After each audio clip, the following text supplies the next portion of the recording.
Please forgive the darkness, as it is dark, and I am homeless, and I don't have a flashlight other than the one on my cell phone, and I can't film and use the flashlight at the same time. It's one of the reasons I kind of disagree with the technology of a cell phone. But hey, what are you going to do, right? So God bless everyone for tuning in, and thank you so much. Let's see, can we see anything out here? Is there anything to look on the screen? Okay, yeah, that's called dark. Okay, so yeah, I'd like to share with you a little something of an observation, and some of the best observations are painfully obvious, so we don't notice them. A lot of people come up and they say, "What's up?" Everybody knows what that means in America, generally. Some don't, but generally the ones who don't speak very good English they learned in school while getting ready to come to the United States, or recently after coming to the United States and going to college. God bless them. Hope you enjoy the college. Pay lots of money, into our economy. And it's very lovely meeting you. But for the rest of us, this discussion involves the phrase, "What's up?" And generally, it means, what's going on in your life? What's up on the list of the things that you're doing? How are you today? That sort of thing. Now, I want to look at this phrase literally in its grammar. What is up? Up is out. Down is in. We live on a ball. Now that seems pretty obvious when you examine the fact that we live on lumpy old Earth, which is pretty much ball-shaped. A nod to the guys who insist that Earth is not a sphere. Technically, they're right. They're kind of annoying because it's pretty spherical in appearance from a distance. And they're just being obnoxious. But on Earth, on any major source of gravity, down is in, up is out. But when humanity gets ready to live in space, we're going to have a different perspective to deal with. And it's going to affect a lot of the way that we think about things. And we really have to start to think in terms of taking care to not make design mistakes or thinking or engineering mistakes in regards to the fact that when we get into microgravity in large numbers, we're going to start to use centrifuges. We're probably going to end up living on space stations that are not von Braun style, but that have von Braun style equipment inside the station, and that this equipment is going to rotate, giving us advantage of an effect that we call centrifugal force or centrifugal effect. And the really particular people, God love them, and I don't know why I have a little dot on, it's probably a reflection on the lens. If I put it right there, you don't see it. Okay, so I can move it around and it goes opposite directions. That's why it's a reflection, right? Yeah, it's a reflection off of that. I'm distracted. I'm like a little kid. Oh my gosh. Okay, so up is down, in is out, or in is up. Up is down, in is up, is the perspective that we're going to see when we're standing in a centrifugal piece of equipment. And that means that water will fly away if it drains out from underneath our feet, and not towards the center of the piece of equipment.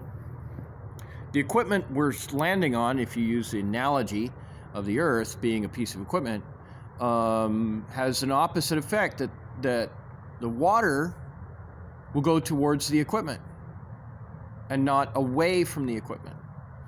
Things like that are going to be confusing for early space colonists.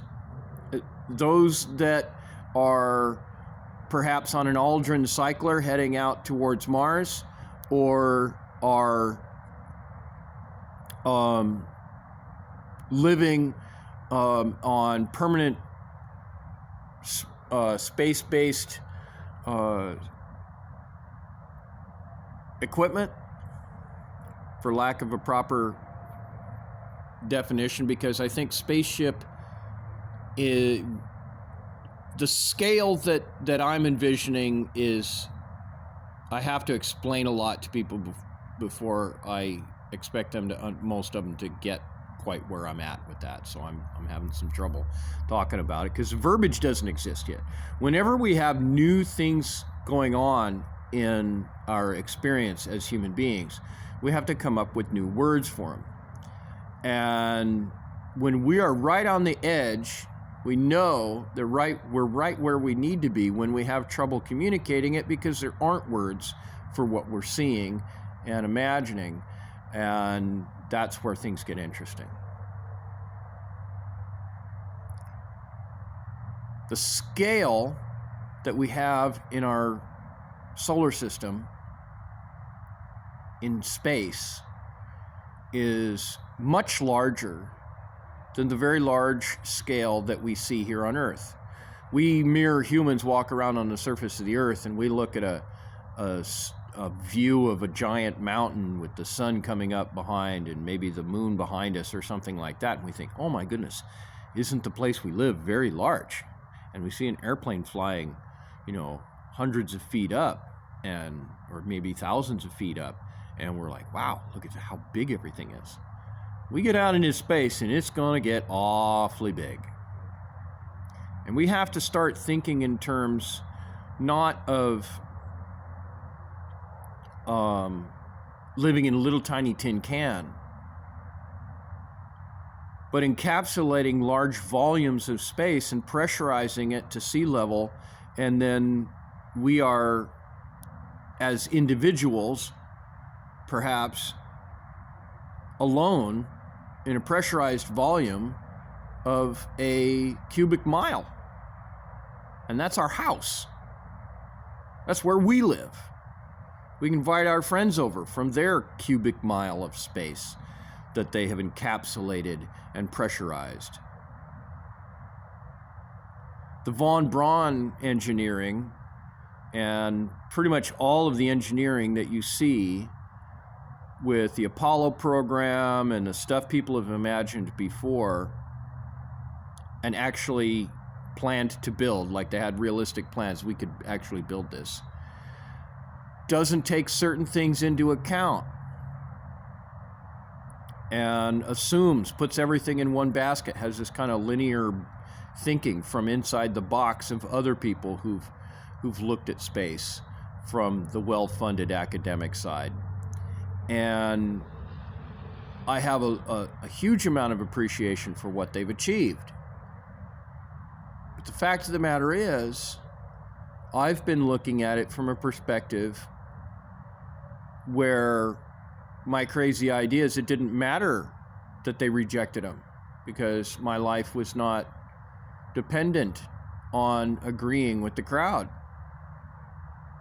They couldn't throw me out. I'm already out. I'm outside the box. I've been outside the box. I've never been anything but outside the box. And I see something new. And it's very large and very true.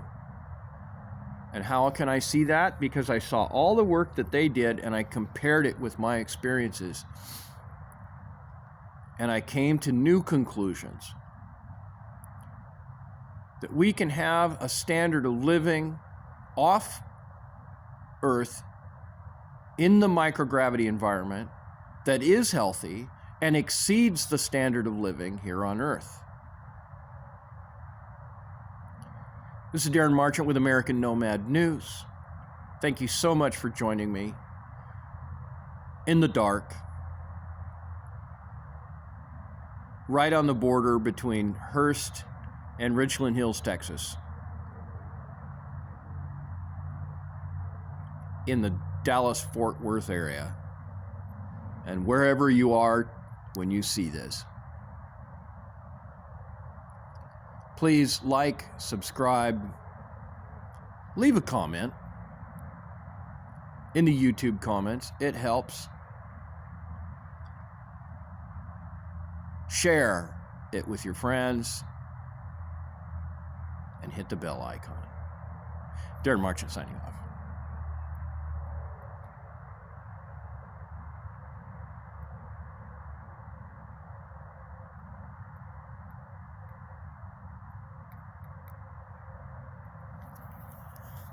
If I can get the button to activate.